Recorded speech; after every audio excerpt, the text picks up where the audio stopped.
Okay, now for the end of the Republican presidential forum, where each candidate gets to have their final say. Um, One thing to note: guess who Huckabee tries to cut off, and pretty much say, "We got to move on to the next person." Um, Take note on which candidates he does that to. Answer our panel's questions. Now they're joining us all once again, and each of them have exactly 1 minute each to give us their final thoughts for tonight.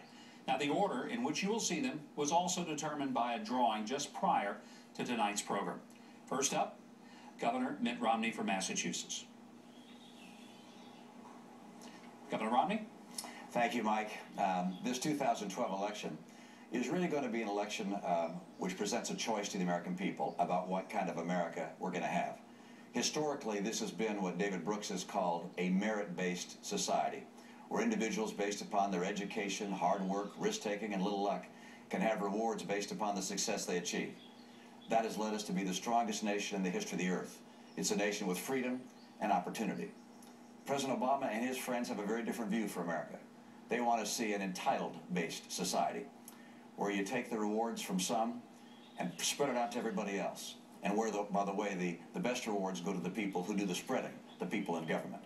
Are we going to be a free society with free individuals pursuing their own course with free enterprises, or are we instead going to be a nation governed by the government? I'm convinced that this is a time where America is going to have to make that choice. I've spent my life in the private sector. I know how to make this country strong and great by applying the principles that have always made us great. Thank you. Thank you, Governor Romney. Next, Governor Rick Perry of Texas.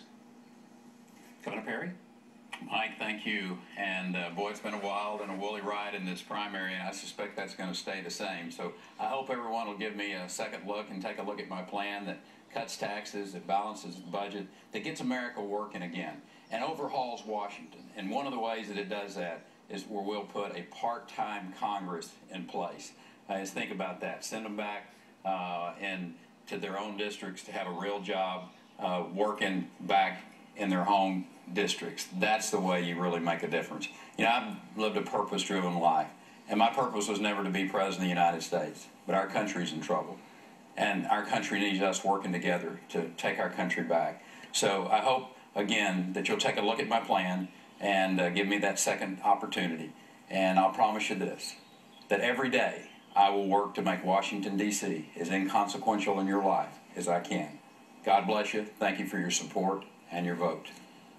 Thank you, Governor Rick Perry. Our next candidate is Congressman Ron Paul of Texas. Congressman Paul. Thank you, Mike.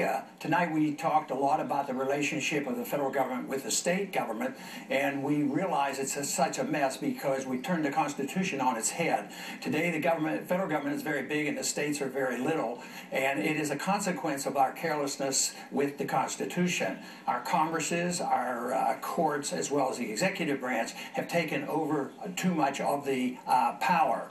Now it falls upon the states because they are suffering the consequences, and the states have this responsibility to do something about it. But one issue that I think that we have to revisit, because the founders understood it but we have forgotten about it, and that is the principle of nullification. If the federal government won't respond, and I would, if I can, I would respond in the favorable way of reinstituting the principle of nullification. The states have to be able to nullify this. This would reverse the trend, and this would stop the usurpation of all the powers and privileges from the states to the federal government. Thank you very much, Congressman Ron Paul. Our next candidate is Speaker Newt Gingrich. Speaker Gingrich. Mike, I want to thank you and the Attorneys General for what I think has been a very useful evening where people could look at the issues and see some very, very intelligent professional people asking some very good questions. This may be the most important election since 1860. 8 years of Barack Obama would be a disaster. And if he gets reelected with this economy, this deficit, these problems, he's going to think it vindicates his Saul Alinsky radicalism and his commitment to fundamentally change America. So we need your help because this is a big election. We have changes to make that are so big that no president could make them alone. So I'm not going to ask you to be for me, because if you're for me, you're going to vote, go home, and say, I sure hope Newt fixes it. I am going to ask you to be with me, because together we have to stand shoulder to shoulder to get the Congress to do the right thing. I look forward to working with you. And again, Mike, I want to thank you and the Attorneys General for what I think was a very, very useful evening. Thank you, Speaker Gingrich. Our next candidate is Congresswoman Michele Bachmann. Congresswoman. Well, this is the most important election of our lifetime. We have a chance to take our country back in 2012.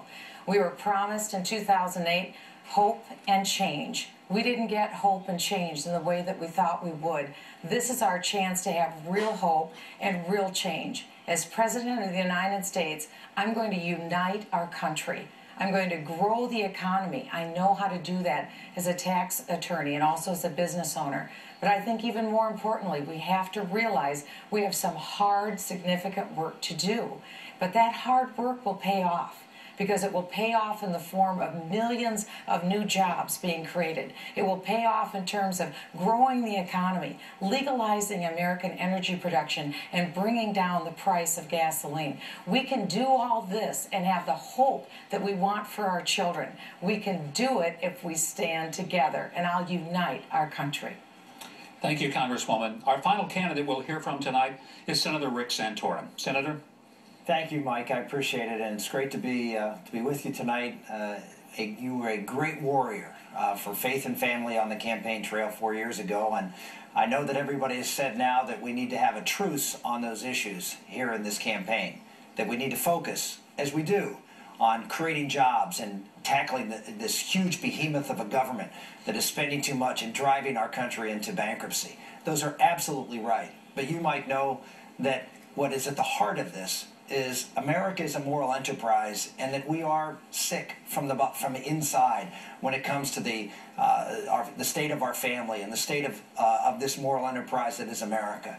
When we have thousands of children being aborted still every day, and we see marriage being attacked and falling apart, a truce is really not a truce in this case. It's a surrender. Ladies and gentlemen, I will not surrender the values of this country. I will stand and defend America. My thanks to all of these candidates, and we will be right back with some final thoughts. Hope you'll stay with us.